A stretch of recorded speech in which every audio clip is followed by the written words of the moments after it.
The table's set like a lie, lace napkins, polished plates, everyone pretending we're a family.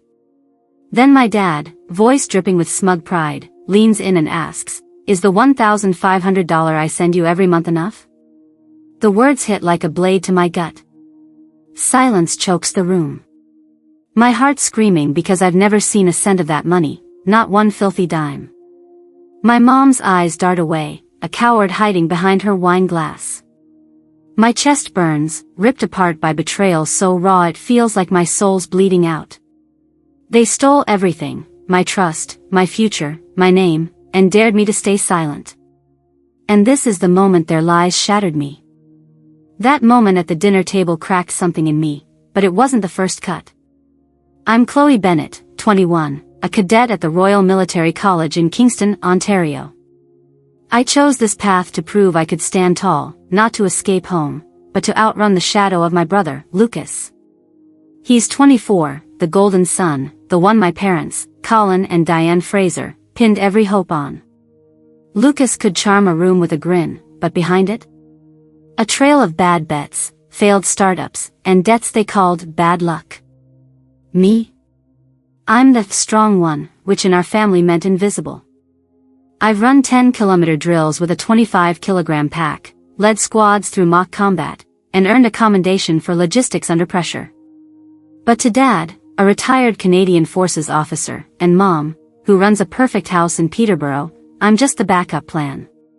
When Lucas blew through 20,000 Canadian dollars on a business venture that smelled like a casino, they dipped into the college fund Grandma Margaret set up for me. "He needs it more," Mom said, her voice sharp over the phone last year. "You're tough, Chloe. You'll manage." Manage? I'm eating stale bread from the RMC mess hall, taping my boots together because I can't afford new ones. I once asked Dad why Lucas got a free pass. "He's got potential," he said, like my medals meant nothing. Every time I pushed back, Mom's voice would crack. "Why can't you just support your brother?" Support him? While I'm starving in a barracks 300 kilometers away, they're funneling my future into his mistakes. That dinner wasn't just a lie, it was the moment I saw their betrayal for what it was, a theft of my name, my trust, and my chance. The sting of that dinner table betrayal clung to me like damp cold on a Kingston morning. Back at the Royal Military College, I was fighting a different war, one against hunger, exhaustion, and boots so worn they bled my feet raw. Every day at 4:30 a.m., I dragged myself out of a creaky bunk in the stone frigate dorm, laced up my tattered cadpat boots, and ran 8-kilometer circuits through fog and gravel. My soles were held together with duct tape, each step a jagged reminder of the 20,000 Canadian dollars my parents, Colin and Diane Fraser, siphoned from Grandma Margaret's fund for my brother Lucas's gambling debts. I wasn't just running drills, I was running from the lie that I was strong enough to handle their betrayal. In the mess hall, I'd bypass the hot trays, bacon, eggs, pancakes, for a single bruised apple or a slice of day-old bread. A full meal cost 10 Canadian dollars I didn't have. I'd lost 5 kilograms in 3 months, my uniform hanging loose, but showing weakness at RMC was like waving a white flag. Mia Chen, my bunkmate, never missed a chance to jab. "What's wrong, Bennett?" "Too good for the mess food," she'd say, her tray piled with sausage and hash browns. "Just budgeting," I'd mutter, biting into bread that tasted like cardboard and regret. Budgeting? I was rationing hope, counting every calorie like it was a loonie. I sold my only keepsake, a silver Timex watch from Grandma Margaret, for 50 Canadian dollars on the RMC student board to buy a used pair of insoles. They didn't fit right, but they kept my blisters from splitting open during a 25-kilogram pack march. Once, during a night drill, I collapsed mid-sprint, my vision blurring from hunger. Mia stood over me, her voice sharp, "Get up, princess, or they'll think you're soft." I hauled myself up, blood seeping through my socks, and finished the course. Sergeant LeBlanc noticed but said nothing, just a glance that screamed, "Prove you belong." I stopped checking my phone for messages from Mom or Dad. Their silence was louder than any excuse. Last month, I'd texted Diane, asking if the support money was coming. Her reply? "Lucas is struggling, Chloe. Be patient. Patient? I was eating air and pride while Lucas gambled away my future. At night, I'd lie awake, the barracks humming with snores, and trace the cracks in the ceiling, wondering how I'd pay for the next semester's kit, goggles, gloves, a vest that didn't smell like someone else's sweat. I wasn't just surviving RMC, I was surviving a family that had written me off as collateral damage. The weight of that lie at the dinner table, my dad, Colin Fraser, claiming he sent me 1,500 Canadian dollars every month, crushed me harder than any 25-kilogram pack I'd hauled through the mud at RMC Kingston. I was back in Peterborough for Grandma Margaret's 75th birthday, sitting at a table dressed up like a magazine cover, lace tablecloths, gold-rimmed plates, candles flickering like they could hide the rot in our family. I'd come straight from the barracks, 300 kilometers away, in a faded flannel shirt and jeans that still smelled faintly of mess hall gravy. I'd lost 6 kilograms since summer, my cheekbones sharp from skipping meals to save every loonie, while my parents funneled my college fund into Lucas's gambling debts. But there I was, surrounded by cousins, aunts, and uncles, all playing along with the Fraser family charade, until Colin's words ripped it apart. I set my fork down, the clink louder than the chatter. "What money?" I said, my voice low but sharp enough to cut through the room. The air froze. Aunt Susan's wine glass hovered mid-sip. Cousin Ryan stopped chewing, his eyes darting between me and Dad. Diane, my mom, stared at her plate like it held the script to save her. Colin's face tightened, his retired officer posture stiffening as if I'd just challenged his command. "The money we send you, Chloe," he said, slower this time, like I was too dense to understand. "The 1,500 Canadian dollars every month for your expenses at RMC." My stomach twisted, not from hunger but from the gall of his lie. I'd been taping my boots together, eating bruised apples to stretch a 5 Canadian dollars budget, and selling Grandma's watch to survive. There was no money. Not a cent. I locked eyes with him. "I haven't seen a single dollar, Dad." The words landed like a grenade. The table went dead silent, save for the faint hum of the ceiling fan. Diane's hand shook as she reached for her water, her face pale as the linen napkins. Grandma Margaret, seated at the head, set her knife down with a deliberate thud. "Colin," she said, her voice steady but cold, like the St. Lawrence in winter. "What's this about?" He cleared his throat, glancing at Diane for backup, but she was still dodging my gaze, her fingers twisting the edge of her sleeve. It's been sent," he stammered. "Through Diane. For Chloe's tuition, her gear, her needs." I laughed, a bitter, hollow sound that startled even me. "My needs? I'm eating stale bread and taping my boots to get through drills. You think that's 1,500 Canadian dollars a month?" Aunt Susan gasped, her hand flying to her mouth. Ryan leaned forward, whispering, "They're not sending you anything?" I didn't answer him. I didn't need to. The truth was clawing its way out, and I wasn't going to let it slink back into their lies. Grandma Margaret's eyes narrowed, her face like granite. "Diane," she said, sharper now. "Where's the money I gave you for Chloe's schooling? The 50,000 Canadian dollars from my savings?" Diane's voice cracked as she finally spoke, barely above a whisper. We had to use it. Lucas was in trouble. His debts, they were piling up. We thought Chloe could manage." Manage? The word hit like a slap. I'd managed by selling my only keepsake for 50 Canadian dollars, by running 8-kilometer circuits with blisters that bled through my socks, by pretending I wasn't starving while my squad mates ate hot meals. Lucas, their golden boy, was drowning in casino bets, and they'd thrown my future into his black hole to save him.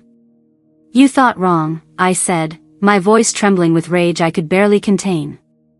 "You didn't just take my money. You took my trust."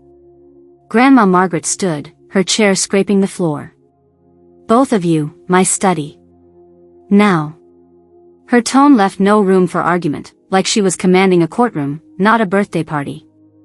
Colin and Diane rose, heads bowed, and shuffled down the hall like scolded recruits. The door slammed shut behind them. The dining room stayed quiet, the kind of silence that screams louder than words. Ryan reached for my hand, but I pulled away. I didn't want pity. I wanted the truth to burn.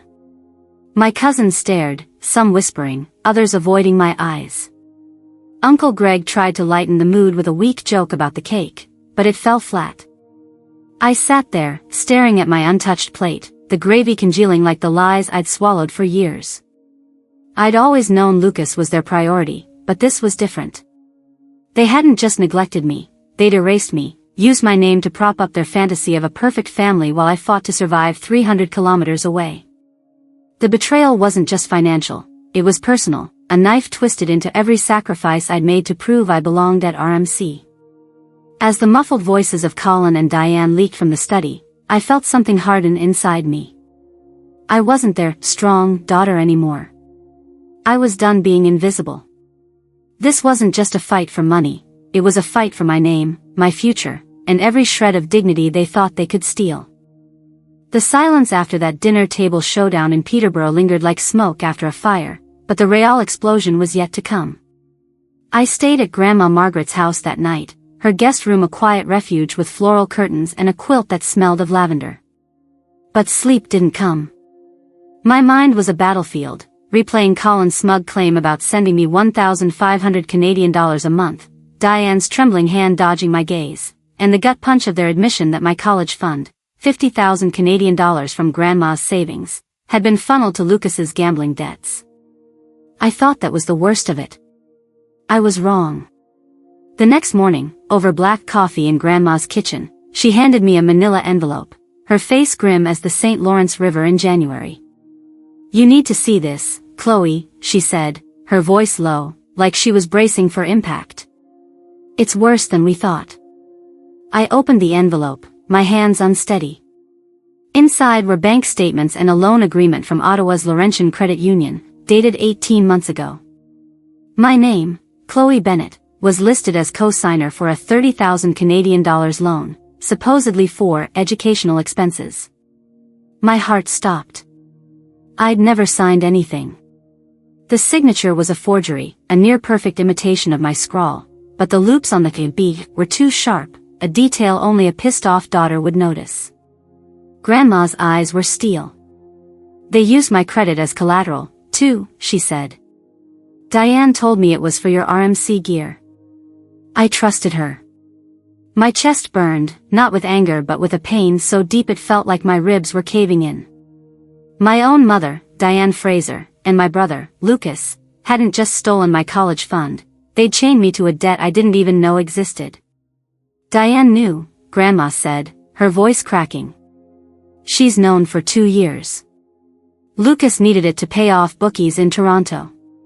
She said you'd understand, that you were strong enough to handle it." Strong enough? I'd been eating stale bread to save a toonie, taping my boots to survive 10-kilometer marches, and selling my only keepsake, a Timex watch, for 50 Canadian dollars to keep my feet from bleeding through RMC drills. They didn't just take my money, they took my name, my trust, and every shred of belief I had in family.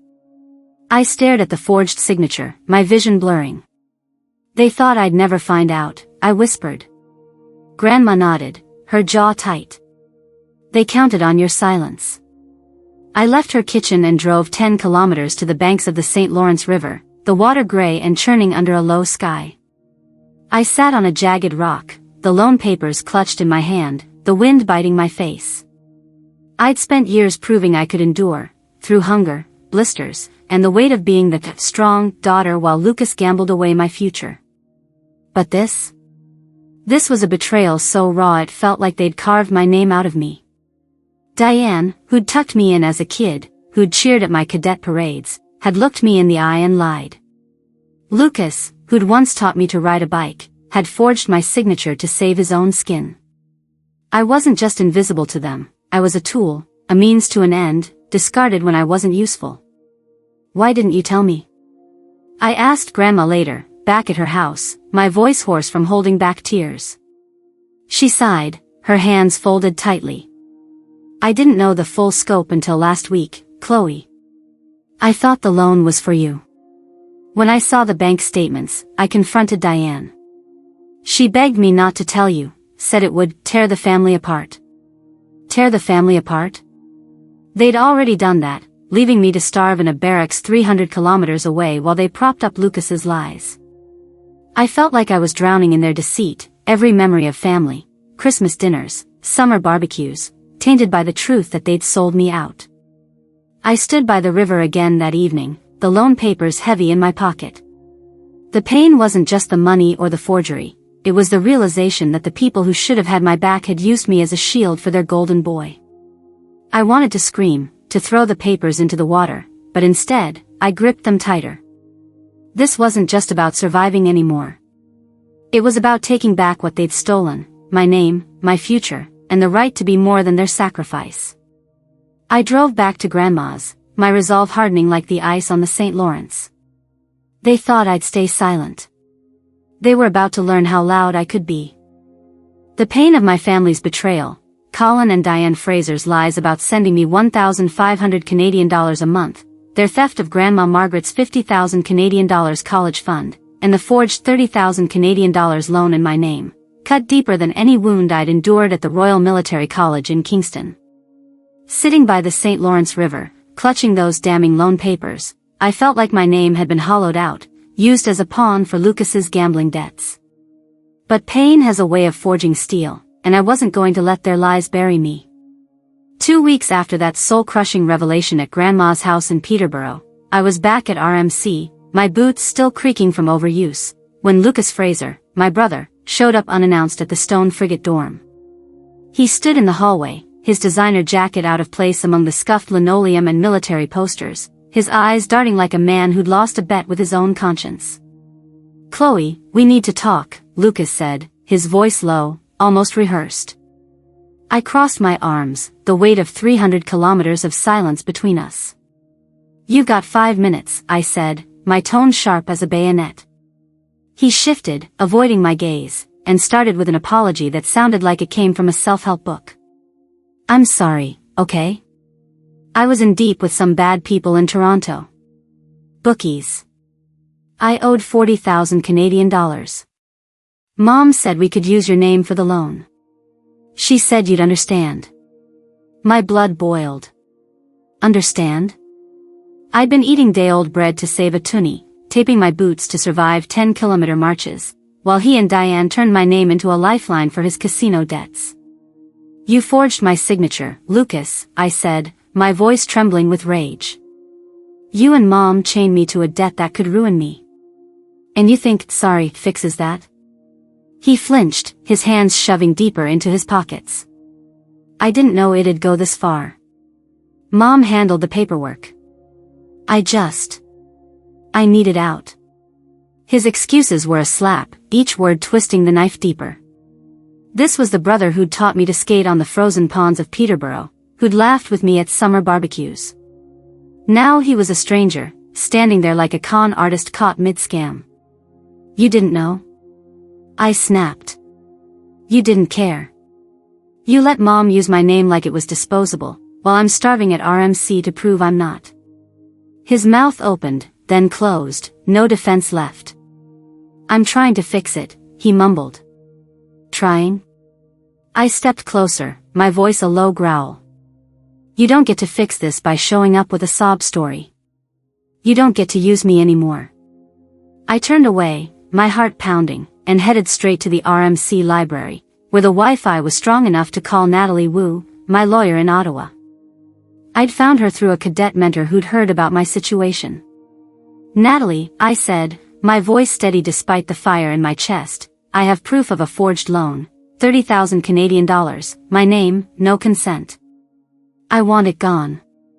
She didn't hesitate. "Send me the documents. We'll file a formal notice to Laurentian Credit Union to void the loan and request a fraud investigation. This could hit your family hard, Chloe." "You sure?" I gripped the phone, picturing Diane's trembling hands at the dinner table, Colin's smug lies, Lucas's weak excuses. "I'm sure," I said. "They don't get to hide behind my name anymore." By noon the next day, I'd scanned and emailed the loan agreement, bank statements, and Grandma Margaret's affidavit confirming her misused credit. Natalie moved fast. Within 48 hours, the bank confirmed they'd frozen the loan account and launched an internal review. A letter arrived at Lucas's Toronto apartment, demanding he and Diane provide new collateral or face early repayment. Grandma called me that evening, her voice calm but proud. "You did the right thing, Chloe. They're scrambling now." Lucas tried to call me, begging to keep it quiet. I clenched my jaw. Let him beg. He doesn't get a free pass. She chuckled, a rare sound. "You sound like me." Back at RMC, I walked into the mess hall, my head high despite the familiar ache in my legs from a 15-kilometer endurance drill. Mia Chen, my bunkmate, raised an eyebrow as I grabbed a full tray, eggs, toast, even bacon, for the first time in weeks. "What's with the feast, Bennett?" she asked, her tone less sharp than usual. "Just eating what I've earned," I replied, my voice steady. The loan fight wasn't over, but I'd fired the first shot. Colin, Diane, and Lucas had used me as a shield for their lies, but I was done being their collateral. This wasn't just about money, it was about reclaiming my name, my future, and every ounce of strength they thought they could steal. I wasn't their strong daughter anymore. I was Chloe Bennett, and I was ready to burn their lies to the ground. The fire of confronting Lucas Fraser in that scuffed hallway at RMC Kingston's stone frigate dorm didn't just burn away his excuses, it forged a new kind of strength in me. I'd stared down my brother's half-baked apology, sent proof of his and Diane's forged $30,000 loan to my lawyer Natalie Wu, and watched the Laurentian Credit Union freeze their account. But the real victory wasn't the bank's letter or Lucas's retreat to Toronto. It was the moment I realized I didn't need Colin or Diane Fraser's approval to claim my place. Back in Peterborough, Grandma Margaret had seen the truth before I did. A week after my confrontation with Lucas, she called me from her creaky porch swing, the sound of wind chimes faint in the background. "Chloe," she said, her voice steady as granite, "I've opened a bank account at CIBC in your name only. $2,500 Canadian dollars a month, starting now. Don't tell your parents. Don't owe them a cent." I gripped my phone, standing outside the RMC mess hall, the Kingston breeze cold on my neck. "Grandma, I can't," I started, but she cut me off. "You can, and you will. You're not their collateral anymore." That account was a lifeline, not just money but a declaration that I was worth more than their lies. For the first time in months, I walked into the RMC exchange and bought a new pair of Cadpat boots, $120 Canadian dollars, no duct tape needed. My feet didn't bleed through 12-kilometer endurance runs anymore. I could afford a full tray in the mess hall, eggs, bacon, toast, even a $2 Canadian dollars coffee that didn't taste like regret. I'd gained back 2 kilograms, my uniform fitting snug again, but it wasn't just about food or gear. It was about breathing without the weight of starvation or betrayal pressing on my chest. I stopped hiding granola bars under my mattress, stopped rationing hope like it was a finite resource. Mia Chen, my bunkmate, noticed the change one morning as I laced up my new boots. "Bennett, you're looking less like a ghost," she said, tossing me a protein bar with a smirk. "What's the deal? Win the lottery?" I caught the bar, my smile sharp. "Just got what's mine, Chen." At RMC, my focus sharpened like a blade. Without the constant ache of hunger, I aced a tactical navigation exam, leading my squad through a 15-kilometer night drill with 0 errors. My instructor, Captain Pelletier, pulled me aside after a briefing. "Bennett, you're not just surviving, you're commanding," he said, his voice gruff but approving. "I'm recommending you for the early leadership track. Don't screw it up." I stood taller, my heart pounding not with fear but pride. "Yes, sir," I replied, my voice steady. The commendation went into my file, a tangible mark of my worth, earned without Colin's name or Diane's excuses. I didn't tell them. I didn't text Lucas or check for their calls. Their silence, once a wound, now felt like freedom.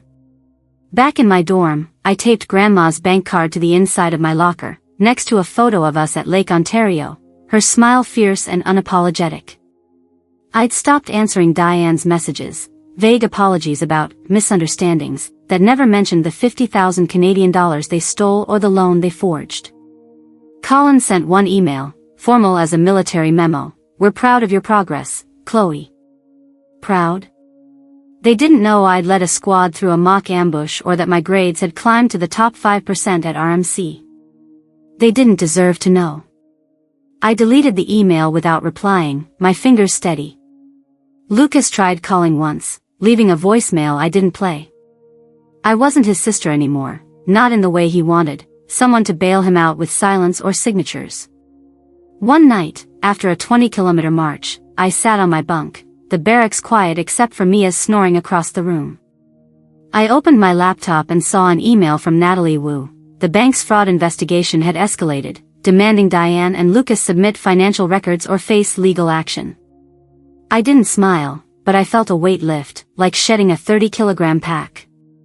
I'd taken back my name, my future, and every ounce of strength they thought they could steal. I wasn't just surviving RMC, I was building something they couldn't touch. For the first time, I slept through the night, no dreams of betrayal, just the quiet hum of a life I'd claimed as my own. The scars of my family's betrayal, Colin and Diane Fraser's lies about sending me 1,500 Canadian dollars, their theft of Grandma Margaret's 50,000 Canadian dollars fund, the forged 30,000 Canadian dollars loan in my name, and Lucas's weak apologies, didn't break me. They forged me. Standing on the parade square at the Royal Military College in Kingston, Ontario, under a crisp dawn sky, I felt the weight of those lies lift. I wasn't the starving cadet taping boots to survive 10-kilometer marches anymore. With Grandma's 2,500 Canadian dollars monthly support, I'd bought new Cadpat boots, eaten full meals, and earned a spot on RMC's leadership track. But the real triumph wasn't the money or the commendation from Captain Pelletier. It was realizing I didn't need my family's approval to own my worth. I stood taller now, not just in my pressed uniform but in my soul. The pain of Diane's forged signatures and Colin's smug deceit had burned me raw, but it also lit a fire. I wasn't their strong daughter, silently carrying their failures. I was Chloe Bennett, and I'd clawed my way out of their shadow. One evening, after a 15-kilometer night drill, I sat by Lake Ontario, the water glinting under the moon. Mia Chen, my bunkmate, joined me, her usual smirk softer. "You're different, Bennett," she said, tossing a pebble into the lake. "Not haunted anymore." What changed? I looked at the ripples spreading outward. "I stopped waiting for them to see me," I said. "I see myself now." That clarity was my rebellion. I didn't need Colin's pride, Diane's excuses, or Lucas's half-hearted apologies. Their betrayal, stealing my future for his gambling debts, taught me a brutal truth. Family isn't owed loyalty when it's built on lies. I'd sent Natalie Wu the forged loan papers, sparking a fraud investigation that shook their world. They could keep their Peterborough charade, their polished lies. I was building something real, 300 kilometers away, with every step I took at RMC. "You're not just surviving," Captain Pelletier had said, handing me the leadership track papers. "You're leading." That was enough. If you've ever been betrayed by the people who should have had your back, if you've carried their weight while they called you strong, this is for you. Drop your story in the comments, let's show the world what it means to rise above. And hit subscribe for more stories of fighting back, not with screams but with every choice to claim your own path. I'm not done yet. I'm just getting started, and I'm sharing every step of this journey, my way, no one else's. Standing on the parade square at the Royal Military College in Kingston, Ontario, I felt the dawn break over me, not just in the sky but in my bones. The lies of Colin and Diane Fraser, the 1,500 Canadian dollars they never sent, the 50,000 Canadian dollars college fund they stole for Lucas's gambling debts, the 30,000 Canadian dollars loan forged in my name, had carved wounds deep enough to break most people. But I wasn't broken. With Grandma Margaret's 2,500 Canadian dollars monthly support, I'd bought new Cadpat boots, eaten full meals, and earned a leadership track spot at RMC. I'd faced Lucas's excuses, sent proof to Natalie Wu to spark a fraud investigation, and stood tall without their approval. Those battles taught me lessons I'll carry forever, and they're not just for me, they're for anyone who's ever been told to be strong while their world was stolen. First, set boundaries, even with family. When Diane and Lucas used my name to cover their debts, I said no more, filing that legal notice with Natalie to protect myself. You can't let love mean letting others walk over you. Start small, say no to one thing that feels wrong, like I did when I stopped answering their calls. Second, your worth isn't tied to their validation. I led a 15-kilometer night drill at RMC, earned Captain Pelletier's nod, not because of Colin's name but because of my grit. Define yourself by your actions, not their words. Third, build your life one step at a time. I went from taping boots to buying new ones, from eating stale bread to a full tray. Every choice to prioritize yourself is a brick in your foundation. I'm Chloe Bennett, and I'm not just surviving, I'm building a legacy that's mine alone. My story isn't over. I'm working on a journal, Rising from the Ashes, to share how I turned pain into power. If you've ever had to fight to be seen, to claw back what was taken, I want to hear your story. Drop it in the comments below, like this video if it hit home, and join me on True North Courage. We're not shouting for revenge, we're whispering strength, the kind that carries you through the darkest nights to a dawn you've earned.